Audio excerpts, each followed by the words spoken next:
Bulletin का बाकायदा आगाज़ करें और सबसे पहले आपको बताएं कि शहर कायद से बिजली की लोड शेडिंग अभी तक नहीं ख़त्म हो सकी। बिजली से मुतासर इलाकों में नुसरत भुट्टो कॉलोनी का इलाका भी मचोली से परेशान है। मज़ीद जानते हैं हमारे नुमाइंदे बसीम इफ्तिखार से। जी बिल्कुल, शहर कायद में बिजली की लोड शेडिंग का सिलसिला जारी है। के इलेक्ट्रिक का कहना है कि कराची में कहीं भी जो है वो गैर एलानिया लोड शेडिंग नहीं की जा रही है। अगर कहीं पे तकनीकी खराबी आती है या फिर केबल फॉल्ट आते हैं तो उसको लोड शेडिंग से तजवीज़ ना दी जाए। वो इलाके जहाँ पे बिजली चोरी होती है, फिर कुंडा माफिया जहाँ पे सरगर्म है, वहाँ पर उस इलाके की सूरत देख के लोड मैनेजमेंट की जाती है। मैं इस वक्त मौजूद हूँ नुसरत भुट्टो कॉलोनी के इलाके में और यहाँ पर भी जो है वो लोड शेडिंग का सिलसिला जारी है। तकरीबन यहाँ पर एक वक्त में जो इलाका मकीनों के मुताबिक 2.5 से 3 घंटे की लोड शेडिंग की जा रही है और यहाँ पर मुतअद्दिद बार जो है वो लोड शेडिंग होती है। इस वक्त मेरे साथ इलाका मकीन मौजूद नहीं जानते हैं। ये बताइएगा कि मजमूई तौर पर नुसरत भुट्टो का जो इलाका है यहाँ पर कितने घंटे की लोड शेडिंग है? टोटल दिन में एक टाइम में 2.5 से 3 घंटे के लिए जाती है और दिन में 5 से 6 बार जाती है। स्पेशली रात में 11 बजे के बाद जब लाइट जाती है तो आपको भी पता है फिर बच्चों को सोने में, स्कूल जाने में इसमें बहुत मसले होते हैं। इस पर एक्शन लेना चाहिए। अच्छा, और क्या मसाइल होते हैं? पानी की किल्लत का भी सामना होता है? पानी मोटर चलती है, जाहिर सी बात है, पानी तो अब मोटर के बिना आता नहीं है और लाइट ज़्यादातर नहीं होती है तो काफ़ी परेशानी का सामना होता है। आप चूँकि स्टूडेंट हैं तो कितनी परेशानी होती है जब लाइट चली जाती है? तो पढ़ाई कितनी मुतासिर होती है आपकी? बहुत से मसले मसाइल होते हैं, जैसे कि घर में लाइट नहीं होती है, कपड़े वपड़े इस्त्री नहीं हो सकते यानी घर पे, यानी और भी बहुत से मसाइल होते हैं। लाइट नहीं होती, जैसे कि हम कुछ काम नहीं कर सकते, स्टडी भी नहीं कर सकते अपनी, जबकि लाइट नहीं होगी ना पंखा वंखा चलेगा तो स्टडी बंदा नहीं कर सकता। तो बस इसी वजह से बहुत परेशान हैं हम भी। जी बिल्कुल, ये थे इलाका मकीन में बिलखुसूस जो स्टूडेंट हैं, इनका ही कहना है कि लाइट नहीं होने की वजह से पानी की किल्लत का सामना होता है। उसके साथ साथ जो घरेलू उमूर हैं वो शदीद मुतासिर होते हैं। बच्चों की जो पढ़ाई है वो शदीद मुतासिर होती है। गर्मी में जो है वो बच्चे पढ़ नहीं पाते, पंखे नहीं चलते। तो यहाँ की जो मकीन है उनका मुतालबा है कि फ़ौरी तौर पर जो इलाके में लोड शेडिंग सूरत हाल है उस पर काबू पाया जाए ताकि लोगों को जो है वो सुकून मिल सके। जी, मलेडी एरिया में गैस की लोड शेडिंग ने इलाका मकीनों की मुश्किलात बढ़ा दी। इलाका मकीन लकड़ी जलाने और गैस सिलेंडर इस्तेमाल करने पर मजबूर है। ख़वातीन कहती हैं कि सुई गैस कंपनी सिर्फ बिल देती है, गैस नहीं। तफसीलात बता रही है नुमाइंदा अक्सा शाहिद। जी, कराची के मुख्तलिफ मकामात की तरह मलेडी एरिया में भी गैस की लोड शेडिंग का मसला ताहाल हल ना हो सका। गैस की लोड शेडिंग का दौरानिया 12 से 13 घंटे है। इस वक्त हमारे साथ जो है घरेलू सार्फिन भी मौजूद है, इनसे भी बात करते हैं। आप बताइएगा कि किस टाइमिंग की गैस कितने वक्त आती है? एक टाइम भी नहीं आती है, यहाँ तो सिलेंडर ही यूज़ होता है। हमने गैस की शक्ल सिर्फ अपने बचपन में देखी थी। इसके अलावा पाकिस्तान में मुझे नहीं लगता कि अब वही वाला दौर रहा है। अब तो पत्थर पिड्डू का ज़माना दोबारा आ रहा है इस मुल्क में। वो हमने किताबों में पढ़ा था कि लकड़ियाँ जला जला के काम होता था, अब इस दौर में दोबारा लकड़ियाँ जला जला के ही काम हो रहा है। हमारे बच्चे आगे तरक्की नहीं कर सकते, हमारे बच्चे आगे वही लकड़ियों में ही काम करने वाले हैं। अच्छा, तो आप सिलेंडर लेती हैं तो उसमें फिर गैस भी डलती होगी, कितना खर्चा आता होगा? रोज़ का तो समझ लें 900 रुपये की 800 रुपये गैस रेगुलर यूज़ होती है। 3 टाइम तो खाना बनेगा ना घर में हर किसी है। लेकिन आपने सुना कि शहरी जो है वो काफ़ी गुस्से में है कि गैस की लोड शेडिंग जो है वो काफ़ी बढ़ गई है। और भी ख़वातीन मौजूद हैं, इनसे भी बात करते हैं। अच्छा, आप ये बताइएगा, अब तो स्कूल भी खुल गए हैं बच्चों के, तो नाश्ता कैसे करते हैं बच्चे सुबह? कैसे करते हैं? लकड़ियों पे जला के बच्चे को भेजते हैं। लकड़ियाँ जला जला की आग का ने बुरा हाशर हो गया है, अभी क्या करें? आप ये बताइएगा कि लकड़ियों का इस्तेमाल तो जो है वो बच्चों के लिए काफ़ी नुकसानदेह है। जी जी, बिल्कुल नुकसानदेह है, क्योंकि हमारे लिए तो सिलेंडर है हमारी लिए ज़िंदगी है। छोटी छोटी बहन है, मसला ये है कि सिलेंडर के करीब हमारी अम्मी के अलावा कोई भी नहीं जाता। बहुत सारे हादसा उससे हो चुके हैं। हमारे गली में एक हादसा हुआ, तो इसलिए हमारे घर वालों को डर लगता है। डेली का तकरीबन 800-900 रुपये खर्चा है। मिडिल क्लास फैमिली है, मुश्किलात होती है। हम लोगों ने कई बार कंप्लेन की, उसके बाद भी इतना बिल दे रहे हैं वो लोग, उस पर टैक्सेस भी लगा रहे हैं। 7-8 हज़ार रुपये का हमारे घर का गैस का बिल आ रहा है। केस उससे आ रहा है, जाके कंप्लेन करे तो कहते हैं आप लोग का पुराना मीटर, सारे बिल जबकि क्लियर है। यकीनन जो है वो काफ़ी मुश्किलात का सामना है यहाँ पर लोगों को। मलेडी एरिया में बिल भर भर के आ रहे हैं, बच्चे लकड़ियाँ ढूंढ के लाते हैं, फिर जो है वो माएँ जलाती हैं, उनके लिए खाने पकाती हैं।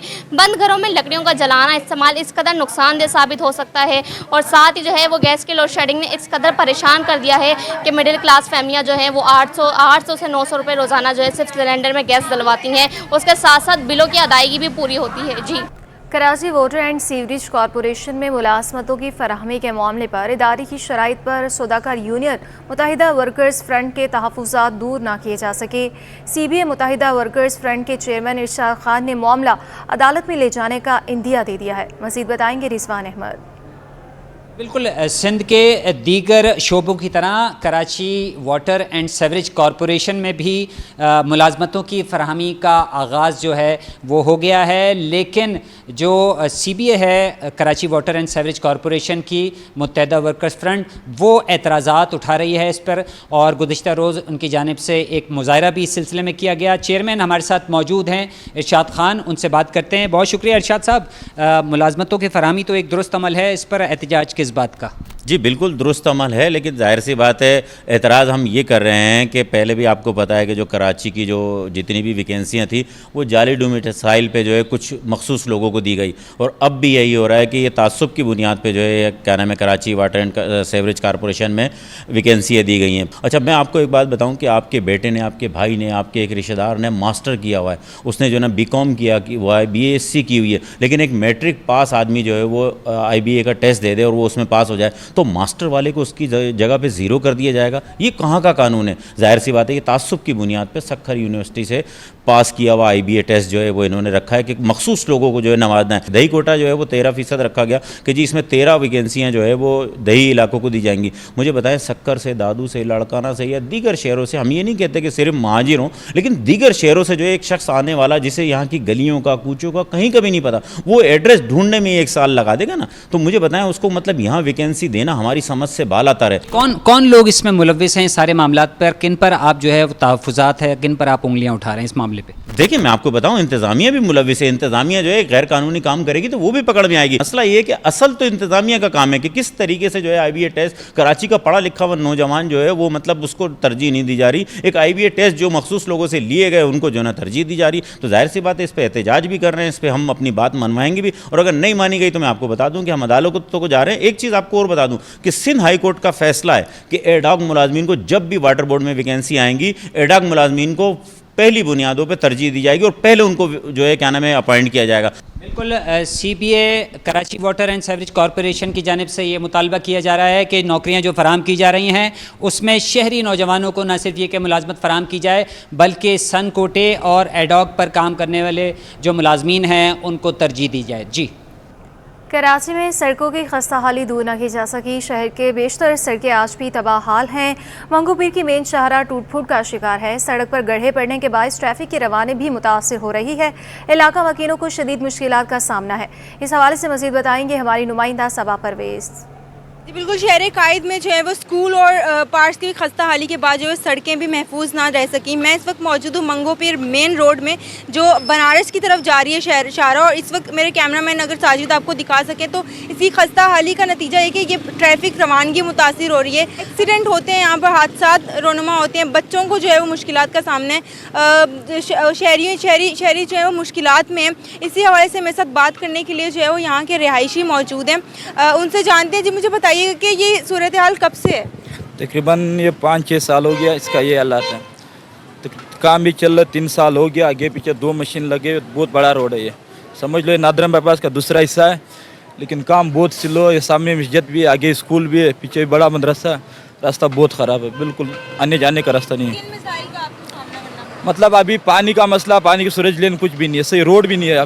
दिखा के अभी लोगों को दिखा, रोड यहाँ पे बिल्कुल नहीं है, न पैदल आने जाने का रास्ता नहीं है। गाड़ी तो छोड़ो, रक्शे वाला परेशान है, ट्रांसपोर्ट वाला परेशान है, आवाम परेशान है। सामने मस्जिद है, बिल्कुल रास्ता नहीं है वहाँ पे जाने के लिए। तो पीछे बड़ा स्कूल है, मदरसा, वहाँ भी जाने का रास्ता नहीं है। अभी पानी है, पानी के बाद ये सूख जाएगा, मिट्टी उड़ता रहता है। और काम बहुत तकरीबन 3-4 साल पहले इमरान खान के दौर में यहाँ पे इब्तिदा किया था, सही है। अभी थोड़ा सा काम हो गया, बनारस में भी काम चल रहा है, आगे पोरके के बाद भी काम चल रहा है, लेकिन रोड के बीच में बिल्कुल नहीं है।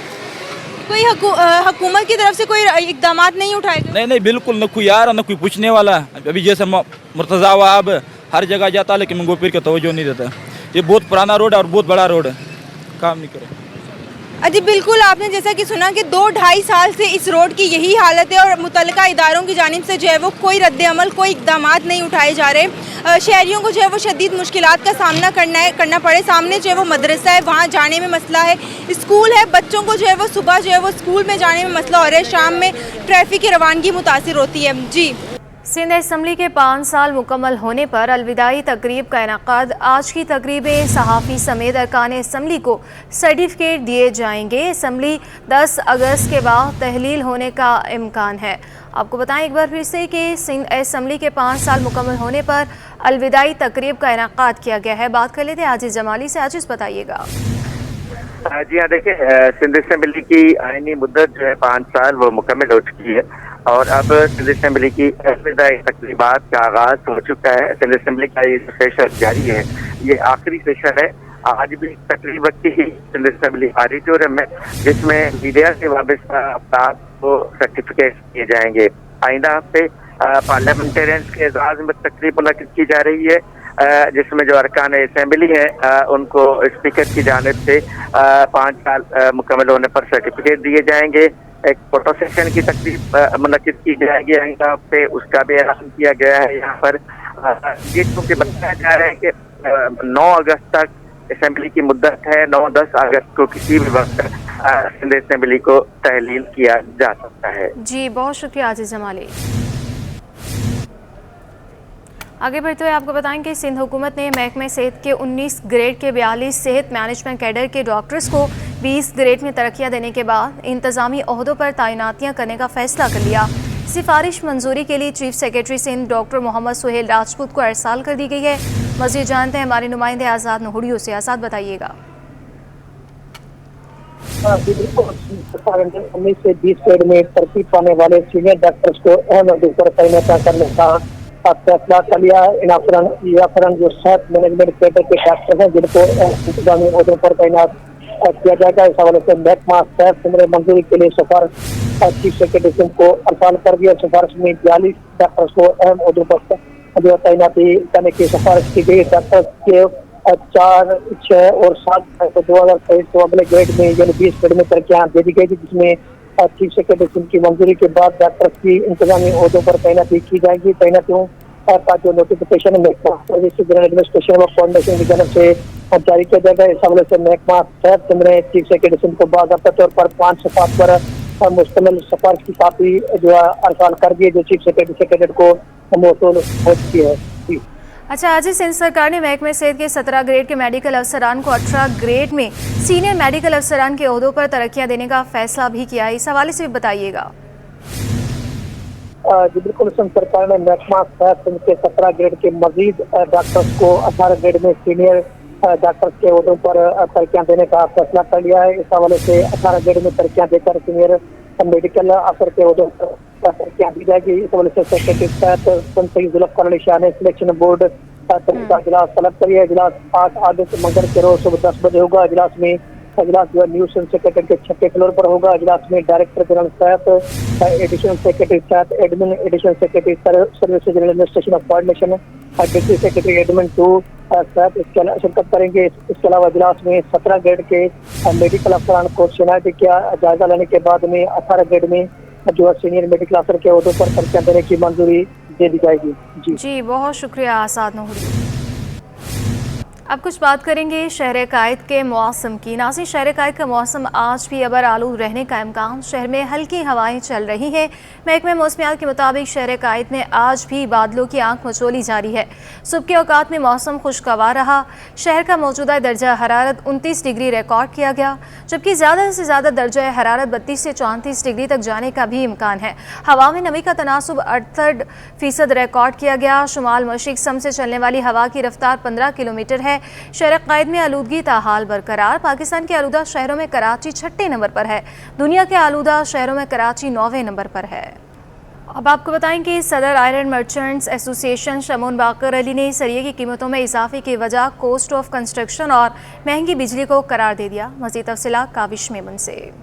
बिल्कुल देखें, रुपए की गिरती हुई कदर और बिजली की होशरुबा कीमतों में इजाफे के बाद हम ये देख रहे हैं कि आयरन एंड स्टील मर्चेंट से ताल्लुक़ रखने वाले ताजिर भी परेशान हैं। गुज़श्ता रोज़ हमने देखा कि 6000 रुपये टन जो है वो सरिया भी महंगा हुआ है। इस हवाले से जहाँ एसोसिएशन एक तरफ परेशान है, तो वहीं आम सार्फिन के लिए कितनी मुश्किलात होंगी। इस वक्त मेरे साथ मौजूद हैं कराची आयरन मर्चेंट एसोसिएशन के प्रेसिडेंट ने शमून बाकर, उनसे बात करते हैं। देखिए, सरिया जो है बेसिकली उसमें भी प्राइस इंक्रीज़ हुई है और दूसरी रिलेटेड जो भी स्टील प्रोडक्ट्स हैं उन सब में प्राइसेस इंक्रीज़ हुई है। और इसकी जो मेन वजूहत हैं, एक तो कॉस्ट ऑफ कंस्ट्रक्शन जो है वो आपकी ऊंची होती जा रही है, बिजली आपकी महंगी हो रही है, इसकी वजह से जो प्राइसेस ऊपर गई है, और ये one of the major factors था जो यहाँ पे तमाम मिलों ने जो अपने रेट बढ़ाए हैं। उसके अलावा जो है हमारा करेंसी डीवैल्यू होता जा रहा है, तो ज़ाहिर बात है हमारे पास पाकिस्तान में जितना आयरन स्टील की जो कंजम्पशन है, जैसे पिछले साल की जो फिगर्स आई थी हमारे पास, वो तकरीबन 9 मिलियन टन की हमारी टोटल डोमेस्टिक डिमांड थी। उस 9 मिलियन टन की डिमांड में से तकरीबन जो हम लोहा लोकली प्रोड्यूस करते हैं वो तकरीबन 4.5 to 5 मिलियन टन हम लोकली प्रोड्यूस करते हैं, बाकी सारा जो है वो इंपोर्ट बेस है। आज बरसों हो गए, मेरे ख्याल से 10, 12, 15 साल हो गए, हमारी स्टील मिल को भी हम रिवाइज़ नहीं कर सके, जो कि बेसिक एक वाहिद इंटीग्रेटेड मिल है जो रॉ मटेरियल से जो है वो डाल के और उसका फर्नेस के साथ सरिया और लोहे की तमाम प्रोडक्ट्स बनाती है।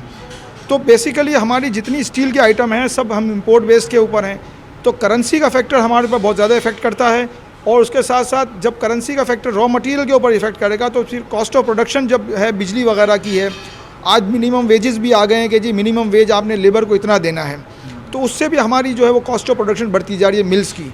तो जाहिर बात है हम जब ट्रेडर्स हैं, हम इतना महंगा माल ख़रीदेंगे तो इन्वेस्टमेंट वाइज जब हम कहेंगे कि जी हमारे लेट से कि अगर आज से कुछ सालों पहले जब 150 रुपये किलो सरिया होता था तो इन्वेस्टमेंट हमारी कम थी, अब अगर 260 रुपये या 280 रुपये है तो हमारी इन्वेस्टमेंट तकरीबन डबल हो गई है। तो उस हिसाब से हम भी अपना प्रॉफिट मार्जिन बढ़ाने की बात करेंगे। जैसे आजकल जो है वो पेट्रोल डीलर्स वाले बात कर रहे हैं कि जी हमारा कमीशन बढ़ाया जाए, तो डेफिनेटली हमारी भी हम अपनी मार्जिन भी बढ़ाते हैं। नंबर 2 ये कि जाहिर बात है इन्वेस्टमेंट जब बढ़ती है तो जो मिल्स हैं उन्होंने भी अपनी प्राइसेस बढ़ानी है, तो ये एक मेजर रीज़न है जिसकी वजह से प्राइसेस इंक्रीज़ हुई है। बिल्कुल देखें, कराची आयरन मर्चेंट एसोसिएशन के प्रेसिडेंट हमारे साथ मौजूद थे और तमाम तर सूरत हाल से जो है वो आगाह किया, ख़ास तौर पर डॉलर की जिस तरह की फ्लक्चुएशन है, बिजली की कीमतों में इजाफा है, तो जहाँ एक जाने मैन्युफैक्चरर्स परेशान है वहीं डीलर्स के लिए भी मुश्किलात में इजाफा होता रहा है। और जैसा कि शमूल बागर ने कहा कि अब गरीब आदमी के लिए जो है घर बनाना भी अब एक ख्वाब बनता जा रहा है। जी, सनअतकार बिजली की कीमत बढ़ने पर सर पकड़ कर बैठ गए। Korangi association of trade industry के साबिक सदर सलीमुज़्ज़मान ने कहा है कि इतनी महंगी बिजली के साथ इंडस्ट्री नहीं चल सकती। मज़ीद तफसीलात अशरफ खान से। इंडस्ट्री का सबसे बड़ा कंसर्न है कि बिजली की कीमतें मुसलसल बढ़ रही हैं, फ़ी यूनिट जो है 50 रुपये से तजावज़ कर गया। कंसर्न्स क्या देखे जा रहे हैं, पैदावारी लागत कैसे कितनी बढ़ गई और क्या बिजली सस्ती हो सकती है, जानते हैं। कोरंगी एसोसिएशन के साबिक सदर सलीमुज़्ज़मान हमारे साथ मौजूद हैं। आप क्या नाज़रीन को बताएंगे, हर कोई परेशान है, आम आवाम भी, इंडस्ट्रियलिस्ट भी, क्या प्लानिंग होगी? बिस्मिल्लाहिर्रहमानिर्रहीम। जी अशरफ, आपने पहली चीज़ ये बिल्कुल सही बात की कि जो बिजली के जो रेट्स हो गए हैं इसकी वजह से तमाम इंडस्ट्रीज़, तमाम आम कंज्यूमर्स बहुत ज़्यादा परेशान हैं। हमने आपसे काफ़ी अर्से से ये बात कर रहे थे कि इंडस्ट्रीज़ बंद होती जा रही हैं और आप देख भी रहे हैं उसका इम्पैक्ट कि बेरोज़गारी भी बढ़ी है, इंडस्ट्रीज़ भी बंद हो रही हैं, शट डाउन की तरफ जा रही है, क्योंकि इस कॉस्ट के ऊपर, इस प्राइस पर इंडस्ट्रीज़ ऑपरेट नहीं कर सकती और उसका इम्पैक्ट हमें नज़र आ रहा है। बिजली आपने कहा कि सस्ती हो सकती है, बिल्कुल हो सकती है बिजली सस्ती अगर इसकी मैनेजमेंट प्रॉपर की जाए। देखें, आपकी जो एक पॉलिसी है गवर्नमेंट की, उसके तहत भी अगर आप उसका एक डिस्ट्रीब्यूशन आप करें प्रॉपर तरीके से, जो इसका जो बर्डन है जितने भी कॉस्ट के, अगर आप तमाम अपने कंज्यूमर्स पे जो स्टेट ओन्ड एंटिटीज़ हैं और आप जो आपकी जैसे कि इलेक्ट्रिक एक डिफरेंट एंटिटी है, एक इंडिपेंडेंट एंटिटी के तौर पे काम कर रही है, आप उसका एक एस्टिमेशन करें और उसका एक फेयर डिस्ट्रीब्यूशन करें तमाम जो कॉस्ट इंक्रीज़ हो रही हैं। तो मैं समझता हूँ कि इलेक्ट्रिक के कंज्यूमर्स पे जो इन्होंने एडिशनल अभी बेस टैरिफ के अंदर 7.5 रुपये का बर्डन एडिशनल डाला है, उसके ऊपर ज़ाहिर के सरचार्ज और ड्यूटीज़ वगैरह वो भी होंगे, तो वो सारी की सारी चीज़ें आपकी रिड्यूस की जा सकती हैं। और ये जो 7.5 रुपये का बेस टैरिफ का मजीद इंक्रीज़ किया गया है, ये तो किसी सूरत काबिल कबूल नहीं है, इसको मैनेज किया जा सकता है थ्रू बेटर मैनेजमेंट। अच्छा, इसके साथ देखा जाए रुपए की कदर में तेज़ी से उतार चढ़ाव हो रहा है, जैसे कि देखा जाए पिछले हफ्ते बढ़ के जो दोबारा 289 हो गया, दोबारा अब 1-2 रुपये नीचे आ गया। इतनी तेज़ी से फ्लक्चुएशन आप दुनिया में मतलब ट्रेड करते हैं, ऐसा किसी मुल्क में होता है? देखें, ये जो इतनी तेज़ी से फ्लक्चुएशंस होती हैं ये कभी भी आपकी इकोनॉमी के फेवर में नहीं होती, क्योंकि इससे आपकी जो स्टेबिलिटी है इकोनॉमी के अंदर वो बिल्कुल ख़त्म हो जाती है, आपकी इकोनॉमी डिस्टेबलाइज हो जाती है। आप एक दिन का फोरकास्ट नहीं कर सकते। आज आपने सौदा किया, कल आपको जब पेमेंट करनी है तो उसके ऊपर आपकी जो कैलकुलेशन थी वो पूरी आउट हो जाती है। तो ये सारी की सारी चीज़ें जो है ये बड़ी एक ख़तरनाक इंडिकेटर्स हैं। इकोनॉमीज़ जो होती हैं उनके अंदर आपको पता है कि स्टेबिलिटी इतनी होती है कि पूरा साल उनके जो करेंसी है वो फ्लक्चुएट नहीं कर रही होती। जब अगर कभी कोई ऐसा टाइम आ जाए इत्तेफाक़िया तो थोड़ी बहुत ऊपर नीचे हो जाती है, लेकिन जिस बेहंगम तरीके से हमारी इस वक्त करेंसी फ्लक्चुएट कर रही है तो ये इंडस्ट्री के लिए और बिजनेसेस के लिए किसी सूरत कोई काबिल कबूल सिम्टम्स नहीं है। जी, जैसे कि आपने सुना और नाज़रीन को ये भी बताया कि है सूरत हाल की जो महंगी होती बिजली उसकी कीमतों में कमी हो सकती है, लेकिन प्रॉपर मैनेजमेंट करना होगा, गैस की सप्लाई को तरजीह बुनियादों पर देखना होगा। साथ ही रुपए की कदर में जो तेज़ी से उतार चढ़ाव हो रहा है उसका मईशत पर भी मनफी असरात पड़ रहे हैं। जी, नया माली साल सीमेंट सेक्टर के लिए बेहतरी की उम्मीद बन गया। जुलाई 2023 में सीमेंट की मजमूई फ़रोग में 57% से ज़ायद इजाफा रिकॉर्ड किया गया। जुलाई 22 के मुकाबले जुलाई 23 में सीमेंट की बरामदात में 184% का नुमाया इजाफा रिकॉर्ड हुआ है। मज़ीद तफसीलात जानेंगे अशरफ खान से। अशरफ, बताइएगा। जी, लाल स्टील मैन्युफैक्चरिंग का अहम डाटा है। जुलाई में जो देखा जाए सीमेंट सेक्टर की जो है बेहतरी की उम्मीद बन गई है। जुलाई 23 में सीमेंट की मजमूई फरोग में 57% का नुमाया इजाफा रिकॉर्ड किया गया है और जुलाई 23 में सीमेंट की मजमूई फरोग 32,12,000 टन रही, जो कि जुलाई 22 में सीमेंट की मजमूई फरोग 20,40,000 टन थी। और पाकिस्तान सेक्टर में मैन्युफैक्चर में कहा कि मुकामी फरोग जो है 27,76,000 टन रही है, जो कि पिछले साल के मुकाबले 47% प्राइस है। और सबसे अहम बात कि जुलाई 23 में सीमेंट की एक्सपोर्ट में 183% का नुमाया इजाफा रिकॉर्ड किया गया है। जुलाई 23 में सीमेंट की बरामदात जो है 4,35,854 टन पर पहुंच गई, जो कि बहुत बड़ी अहम कामयाबी है। यहाँ पे भी कहा कि मुल्क में माशी इस्तेहकाम के लिए एक मजबूत और मुस्तहकम हुकूमत के क़याम की नागुज़ीर है। और पाकिस्तान सेक्टर में जो सीमेंट मैन्युफैक्चर ने कहा है कि रवां माली साल का आगाज कदर बेहतर है। ताम सीमेंट की मुकामी फरोग जुलाई 22 के मुकाबले जुलाई 22 में जो है उसमें जो है मंदी की गई है।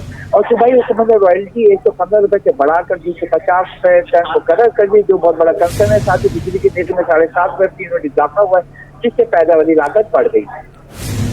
जी, बहुत शुक्रिया अशरफ खान।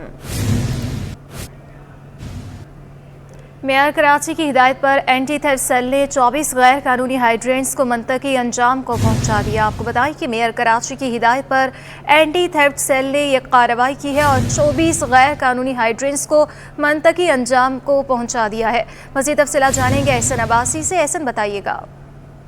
जी बिल्कुल, in-charge officer anti theft cell Sabir Shahzad के मुताबिक जो है वो मेयर कराची की हिदायत पर एक ग्रैंड ऑपरेशन का इनेकाद किया गया है। वेस्ट के मुख्तलिफ इलाकों में जो है ये ऑपरेशन किया गया है एंटी थेफ्ट सेल की जानिब से। और बताया जाता है जेबू गोट, गुलशन तौहीद और यादू गोट में पानी चोरों के ठिकानों को जो है वो मस्मार किया गया है। तकरीबन जो बताया जा रहा है ऑपरेशन इंचार्ज आमिर खान के मुताबिक कि 24 गैर कानूनी हाइड्रेंट जो है वो इस कार्रवाई के दौरान मस्मार किए गए हैं, जिनके खिलाफ 6 मुख्तलिफ मुकदमात जो है वो मंगोपीर थाने में दर्ज कराए गए हैं। ये वो गैर कानूनी हाइड्रेंट थे जो खाली प्लॉटों पे टैंक बना के और वाटर बोर्ड की लाइन से जो है वो पानी चोरी करते थे और चोरी करने के बाद टैंकर की मदद से जो है वो अवाम ही का पानी जो है वो फरोख्त किया जाता था, जिसके बाइस वेस्ट मंगोपीर औरंगी टाउन बल्दिया की आवाम को जो है वो शदीद पानी की मुश्किलात का सामना था। मेयर कराची की खुसूसी हिदायत पर जो है वो ऑपरेशन इंचार्ज आमिर खान जो है वो टीम के हमरा मौके पर पहुंचे हैं और भारी मशीनरी की मदद से वो तमाम ठिकाने जो है वो पानी चोर माफिया के मस्मार किए गए हैं, जहाँ पे तमाम नेटवर्क जो है वो चलाया जा रहा था। जी, बहुत शुक्रिया एहसन अब्बासी। सूबाई एंटी करप्शन अदालत ने नस्ला टावर की गैर कानूनी तामीर के मुकदमे में गिरफ्तार मुलजिम साबिक DGSP मंसूर काका की दरख्वास्त से जमानत पर समाअत वकील सफाई की अदम हाजिरी के बाइस मुलतवी कर दी। सूबाई एंटी करप्शन अदालत के रूबरू नस्ला टावर की गैर कानूनी तामीर के मुकदमे में गिरफ्तार मुलजिम साबिक DGSP मंसूर काका की दरख्वास्त से जमानत पर समाअत हुई। मुलजिम की दरख्वास्त से जमानत पर समाअत न हो सकी। अदालत ने मुलजिम के वकील की अदम पेशी पर समाअत 9 अगस्त तक मुलतवी कर दी। एंटी करप्शन के मुताबिक नस्ला टावर केस में मंसूर काका को नामजद किया गया था। नस्ला टावर की मंजूरी के वक्त मंसूर काका DGSP तैनात थे। गुलबर्ग टाउन में मेहनती मुलाजमीन और अफसरान की खिदमत के एतराफ़ के हवाले से इजलास का इनेकाद हुआ। गुलबर्ग टाउन के चेयरमैन नसरुल्लाह ने मुहर्रमुल हराम के अयाम अज़ा में बेहतरीन कारकर्दगी दिखाने वाले मुलाजमीन की खिदमत को सराहते हुए कहा कि ईमानदार और मेहनती मुलाजमीन किसी भी इदारे का कीमती असासा होते हैं। उनकी सलाहियतों, मेहनत और कारकर्दगी का एतराफ़ करना हमारी जिम्मेदारी है। गुलबर्ग टाउन के अफसरान और अमले के काम की तारीफ मुंतज़मीन इमाम बारगाह जुलूस कमेटी के तहरीरी तौर पर की है, जो एजाज़ की बात है। इजलास में को ट्रांजिशन अफसर शमूना सदफ ने कहा कि मुहर्रमुल हराम हज़रत इमाम हुसैन अलैहिस्सलाम की लासवाल कुर्बानी की याद दिलाता है। गुलबर्ग टाउन में मुनक़िदा 27वीं इजलास में महकमे सैनिटेशन, B&R, बागात, इत्तलात व ताल्लुकात आमा के अफसरान और मुलाज़मीन की खिदमत को सराहा गया। अनासी रीजनल क्रिकेट एसोसिएशन के तहत अंडर 13 ट्रायल्स के आखिरी रोज़ जोन 7 के ट्रायल्स जारी हैं, जिसमें बच्चों की बड़ी तादाद भी मौजूद है। हमारे नुमाइंदे मोहम्मद हमास से मज़ीद तफसीलात जानेंगे। जी, रीजनल क्रिकेट एसोसिएशन कराची के तहत अंडर 13 के ट्रायल्स जो हैं वो लिए जा रहे हैं और जोन 7 के आज ट्रायल हो रहे हैं अन्नूबाई पार्क ग्राउंड में। हमारे साथ मौजूद है जोन 7 के सदर मज़हर अमान साहब, हम उनसे बात करते हैं। मज़हर भाई, मुझे बताइएगा, आज आखिरी रोज़ है इन ट्रायल्स का, जोन 7 का ये ट्रायल्स लिए जा रहे हैं, कैसा देख रहे हैं बच्चों में टैलेंट के, आगे जाके ये जो है अच्छी क्रिकेट खेलेंगे और पाकिस्तान को रिप्रेजेंट करेंगे? बहुत शुक्रिया आपका। दरअसल बेसिकली जो है ना, जोन 7 जो है ने अपनी जो है ग्रास रूट लेवल पे जो काम किया है वो आज इंशाल्लाह ताला आपको नज़र भी आ रहा है। और हमारे पास जो है बहुत टैलेंटेड लड़के हैं जो जिस तरीके से हम लोगों ने कोशिश की कि 1-2 साल के अंदर जो है हमारे बच्चे जो है वो तैयार हों। अंडर 13 में आप देखिएगा बहुत अच्छे बॉलर हैं, बहुत अच्छे बैट्समैन हैं। और आप देखेंगे कि जो है ना, जब ये अभी जो टूर्नामेंट जो है वो कराची लेवल पे जो हो रहा है, जो रीजनल क्रिकेट एसोसिएशन जो है वो करवा रही है, तो उसमें आप देखेंगे कि हमारी टीम जो है ना किस तरह कारकर्दगी दिखाएगी और हमारे बच्चे किस तरीके से जो है ना सामने आएंगे इंशाल्लाह ताला हमारे। और ये जो है ना बहुत अच्छा काम किया है रीजनल क्रिकेट एसोसिएशन ने कि ग्रास रूट लेवल पे जो उन्होंने जिस तरीके से टूर्नामेंट का आगाज़ करना चाह रहे हैं, तो ये चाह भी यही रहे थे कि ग्रास रूट लेवल पे काम हो।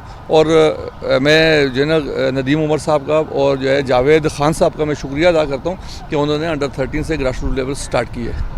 देखिए, ये हमारे साथ मौजूद थे मज़हर अमान का ये कहना है कि टोटल जो है हर जोन से टीमें बनाई जाएंगी, 16 टीमें होंगी तमाम जोन्स की।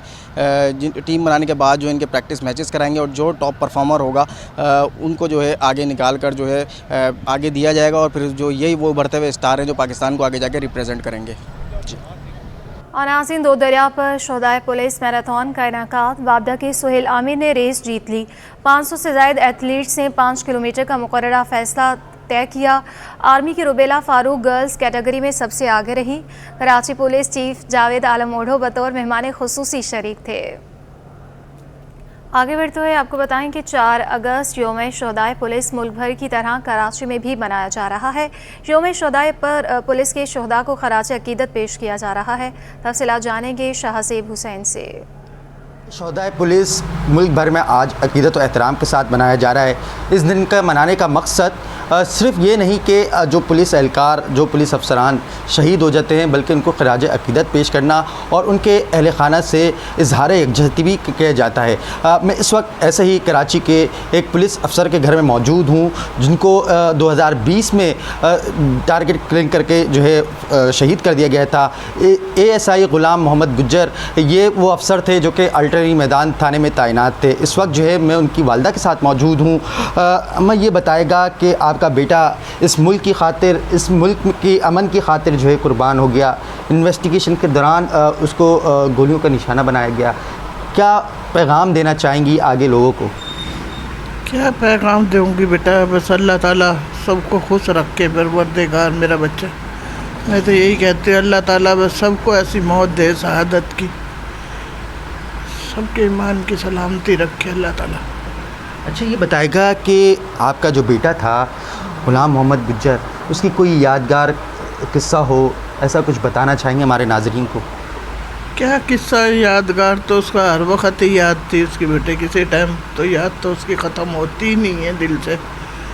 वो तो घर में घुसता था उस वक़्त भी, यानी कि घर से जूतों की आवाज़ ऐसी आती थी, वो आज तक मेरे कानों से नहीं निकलती कि वो घर पे आया है। जब जाता है, जब वो ऐसे ही करता था, जाता हुआ तो मैं नीचे बैठी होती थी, मैं जाते हुए कहती है अल्लाह तेरे और तेरे हबीब के साए के नीचे जा रहे मेरा बच्चा। उस दिन मेरे से गलती हुई है, मैं बड़े बेटे के पास चली गई, उसकी तबीयत सही नहीं थी, वो मेरे से मिल के नहीं गया उस। अल्लाह पाक आप लोग को सब्र जमील अता फरमाए। इस वक्त हमारे साथ उनके छोटे छोटे बच्चे जो है मौजूद हैं। ये बताएगा कि आपके वालिद साहब एक अजीम मर्तबे फ़ाइज़ हो गए, उन्होंने शहादत की जो है मौत ली। क्या कोई पैगाम देना चाहेंगी? मैं कहूँगी कि नाम है सब अपने बच्चों को इसमें पुलिस डिपार्टमेंट में भर्ती करवाएं। और ये शहीद जो है बहुत बड़ा मर्तबा है, बहुत बड़ा दिल मतलब बहुत ज़्यादा फ़ख्र करता है पर मेरे पापा शहीद हुए हैं। जी बिल्कुल, बच्चे जो हैं वो भी जो है इस बात की ख्वाहिश रखते हैं वो बड़े होकर सिंध पुलिस को ज्वाइन करेंगे। और इसी तरीके से आज का ये जो दिन मनाने का मकसद है, ये जो लवाहिकीन होते हैं, जो उनके प्यारे होते हैं, उनके साथ इजहार यकजहती का दिन बनाया जाता है। जी 14 अगस्त मनाने के लिए जहां झंडे और झंडियों से इलाकों को सजाया जाता है, वहीं बच्चे अपने लिए आर्मी यूनिफॉर्म खरीदने को ज़्यादा तरजीह देते हैं। मज़ीद तफसीलात बताएंगे हमारे नुमाइंदे जुनेद जावेद। जी बिल्कुल, माह अगस्त का शुरू होते ही मुख्तलिफ स्टॉल्स जो है वो पाकिस्तान बाज़ार में लगने शुरू हो जाते हैं, जहाँ पर कौमी परचम और इसके अलावा बहुत सारी चीज़ें जो है यहाँ पर बआसानी मिल सकती हैं। लोग ज़्यादातर जो है बच्चे होते हैं वो ड्रेसेस पहनना 14 अगस्त को पसंद करते हैं पाकिस्तान से रंगे परचमों के लिहाज से। तो हम इस वक्त जहाँ मौजूद हैं, इस स्टॉल के ऊपर बहुत ही खूबसूरत जो है वो बच्चों के ड्रेसेस लगे हुए हैं। हरे और सफ़ेद रंग से सजे हुए ये ड्रेसेस हैं जो कि लड़कियों के ड्रेसेस हैं, जबकि पाकिस्तान आर्मी के जो ड्रेसेस हैं वो लड़कों के लिए जो है वो यहाँ पर बनाए गए हैं। अगर किसी बच्चे को मेजर बनना है तो बआसानी ये वर्दी पहनकर जो है वो मेजर बन सकता है। कर्नल की भी वर्दी यहाँ पर है, ब्रिगेडियर की भी वर्दी यहाँ पर है, और ये एक जज्बा है जो लोगों में जो है वो बढ़ता चला जा रहा है 14 अगस्त मनाने का, पाकिस्तान से मोहब्बत का। वो अभी तक जो है वो लोग यहाँ पर आते हैं सेलिब्रेशन के लिए, मुख्तलिफ जो है वो यहाँ पर अपने कपड़े ख़रीदते हुए हमें दिखाई देते हैं। यहाँ पर एक व्यापारी हमारे साथ मौजूद है, हम इनसे बात करते हैं। भाई, रश तो काफ़ी होता होगा इन दिनों में, और बच्चे तो वर्दी के लिए ज़िद करते हैं, वर्दी पसंद करते हैं बच्चे ज़्यादातर। और रश के बाद यही तो आजकल कैंप से बहुत तंग कर रहे हैं। दिन में वर्दी कितने की मिलती है? ये 700 की है, 650 की है, 750, 800। और आपके पास पाकिस्तानी परचम से रिलेटेड कौन कौन सी चीज़ें मौजूद हैं? मतलब सारी पाकिस्तानी लेडीज़ है, हरे के साथ वाइट है, बचकाना सूट है, बड़े लेडीज सूट हैं, समझे ना, वर्दियाँ हैं, ये सारी वैरायटियाँ मौजूद हैं। तो ठीक है ना, और फिर बाजार में टोपी वगैरह भी हैं। जी बिल्कुल, सैकड़ों की तादाद में इस गली के अंदर स्टॉल्स लगे हुए हैं, जहाँ पर मुख्तलिफ़ किस्म की जो है वो अशियाएँ यहाँ पर मौजूद हैं। झंडियाँ मौजूद हैं, झंडे मौजूद हैं, बैजेस मौजूद हैं, ब्रेसलेट मौजूद है। इसके अलावा लड़कियों के पहनने के लिए कान की बालियाँ मौजूद हैं। तो इस तरीके की बहुत सारी चीज़ें जो है यहाँ पर मौजूद हैं। बच्चे यहाँ पर आते हैं अपनी फैमिलीज़ के साथ, न सिर्फ इंजॉय करते हैं बल्कि रात गए तक यहाँ पर हम देखते हैं कि एक खासा रश लगा रहता है, और 14 अगस्त तक जो है ये रश इसी तरीके से बरकरार रहता है। ज़्यादातर बच्चे वालिदैन से यही ज़िद करते हैं कि यहाँ से झंडे और झंडियाँ ले जानी है, क्योंकि उनको अपने गली मोहल्लों को और अपने घर को जो है वो खूबसूरती के साथ कौमी परचम के साथ जो है वो सजाना होता है। तो इसलिए लोग यहाँ पर आते हैं और अपनी ख़रीदारी करते हैं। जी, निसार परचम वाला के पास पाकिस्तान का सबसे बड़ा झंडा बनाने का एहसास है। बाबाई परचम का कहना था कि उनके बनाए गए कौमी परचम वाघा बॉर्डर, मज़ार कायद, किडनी हिल समेत दीगर जगहों पर लहराए जा चुके हैं। इस बारे में बता रही हैं नुमाइंदा इकरा अवान। जी बिल्कुल, अगस्त का महीना हो और परचम की बात ना हो तो ऐसा मुमकिन नहीं हो सकता। मुल्क में पहली दफ़ा बाज़ाब्ता तौर पर परचम का काम शुरू करने और मुल्क का सबसे बड़ा परचम बनाने का दावा करने वाले निसार अहमद साहब मेरे साथ इस वक्त मौजूद हैं। उनसे बात करते हैं और जानते हैं कि किस तरह उन्होंने इस परचम के काम का आगाज़ किया, और आज आपकी पब्लिसिटी पूरे मुल्क में है, दुनिया आपको परचम वाला के नाम से जानती है। इस हवाले से बताइए। जी अस्सलाम वालेकुम।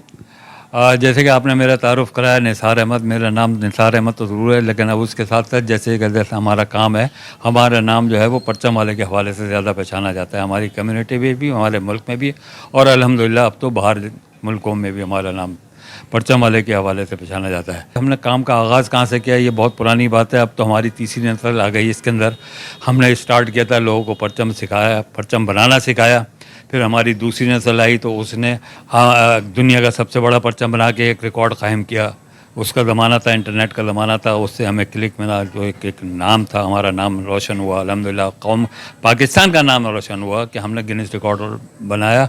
अच्छा, गिनीज रिकॉर्ड के हवाले से मैं आपको सिर्फ ये बात भी और बता दूँ कि हमने जो जिस वक्त रिकॉर्ड बनाया वो उससे पहले उसका रिकॉर्ड अपनी सुपर फ्लैग के नाम से अमेरिका का था। अमेरिका के सुपर फ्लैग का रिकॉर्ड तोड़ने के लिए पाकिस्तानी परचम हमने बनाया, और उसने बड़े रिकॉर्ड से तोड़ा हमने उसको, 50,000 स्क्वायर फुट के मार्जिन से तोड़ा हमने उसको। जिस ज़माने में हमने काम शुरू किया, लोगों को परचम बनाने ही नहीं आते थे। बनाते क्या थे, वो पर हाथ से बनाए जाने का रिवाज था, और वो क्या करते थे, सफ़ेद और ग्रीन पोर्शन को जोड़ा और उसके ऊपर चांद तारे का टप्पा लगाया, चल तो चल। ये बड़ा हैरत अंगेज़ वाक़या है, हैरत अंगेज़ बात थी कि ये हम कैसी कौम है 14 अगस्त के दिनों में कभी इधर आना होता था तो हमें बड़ी अफसोस होता था कि हमें कौमी परचम, कोई किसी रंग का, कोई किसी न तो रंग की तमीज़ थी, न प्रोपोर्शन की तमीज़ थी, न चांद तारे का सही रुख उनको मालूम था। खैर वो हमारा चूँकि काम पहले प्रिंटिंग का था तो हमने उसको सबसे पहले मशीनों पे, जदीद मशीनों पे छापना शुरू किया। पहले छोटा बनाया, फिर उससे बड़ा, फिर उससे बड़ा, फिर इतना बड़ा बना लिया कि वो गिनीज रिकॉर्ड ही बन गया। जी, तो आपने देखा मेरे साथ इस वक्त निसार अहमद साहब मौजूद थे और उनका यही कहना है कि इन्होंने ना सिर्फ दुनिया का सबसे बड़ा झंडा बनाकर अमेरिका का रिकॉर्ड तोड़ा और बल्कि Guinness book of world record में भी रिकॉर्ड करवाया। और इनका ये कहना है कि जब इन्होंने इस परचम का आगाज़ किया था, परचम बनाने का, तब इतनी पब्लिसिटी, इतनी अवेयरनेस नहीं थी लोगों में, और आज इनकी जो परचम है वो दुनिया भर में जाने जाते हैं। जी।